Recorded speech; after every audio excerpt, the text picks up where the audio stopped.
તો આજની સૌથી પહેલી ટીપ આપણી બટેટા માટેની છે। તો ઘણી વખત એવું થાય છે કે આપણે ડુંગળી કટ કરતા હોઈએ અને ડુંગળી કટ કર્યા પછી જે આપણા હાથ છે એની અંદર બહુ જ ખરાબ સ્મેલ આવતી હોય છે।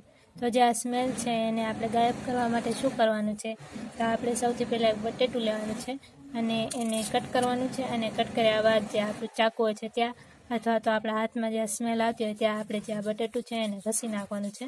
આવી રીતે તમે જે આ બટેટું છે એને ઘસી નાખશો તો તમારા હાથમાં જે ડુંગળીની સ્મેલ આવે છે એ થોડી વાર પછી ગાયબ થઈ જશે અને તમારા હાથ એકદમ સારા થઈ જશે।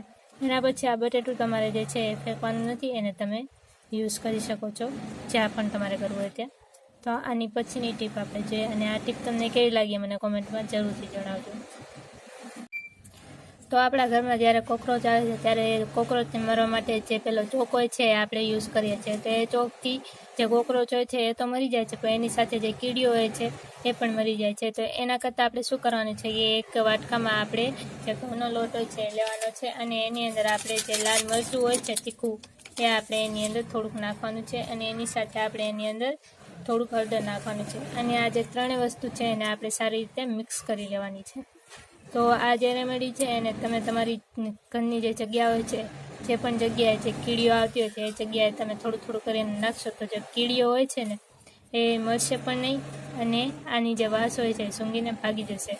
તો આ જે ટીપ છે તમને કેવી લાગી એ મને કોમેન્ટમાં જરૂરથી જણાવજો અને કયા શહેરથી તમે આ વિડીયો જોઈ રહ્યા છો એ પણ મને જરૂરથી જણાવજો।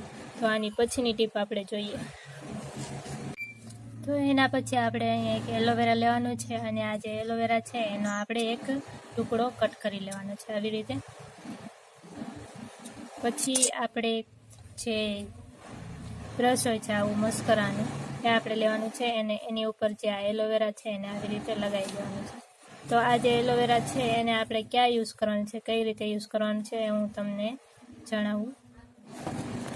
તો આ જે એલોવેરા છે એને તમારી જે આ પાપણ હોય છે એની ઉપર તમારે આ બ્રશની મદદથી આવી રીતે લગાવી દેવાનું છે। તો આનાથી શું થશે કે જે લોકોને પાપણ જે હોય છે ખૂબ જ આછી હોય છે, આછી ઉગડી હોય છે, તો એના માટે આવી રીતે તમે જે પાપણમાં એલોવેરા લગાવી દેશો તો તમારી જે પાપણ છે એ ખૂબ જ ઘાટી ઉગશે અને બહુ જ કાળી થશે। તો આ જે ટીપ છે એ પણ તમારા માટે ખૂબ યુઝફુલ છે। તો આની પછીની ટીપ આપણે જોઈએ।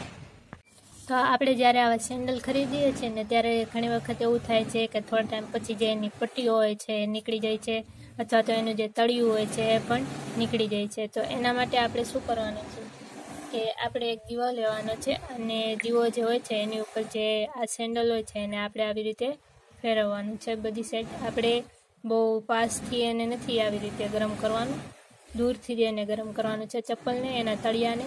તો આવી રીતે જે દીવો છે એની ઉપર તમે જે આ ચપ્પલ છે એને રાખીને થોડી વાર ગરમ કરશો તો એનું જે તળિયું છે એ ખૂબ જ મજબૂતાઈથી ચોંટી જશે અને ક્યારેય પણ આ જે તળિયું છે એ ઉખડશે નહીં।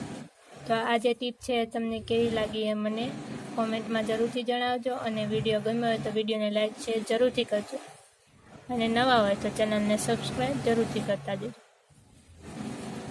અને જોતા રહેજો બ્લોગર દિવ્યાને। તો કાલે પણ મળીએ આપણે આવી ટિપ્સ સાથે।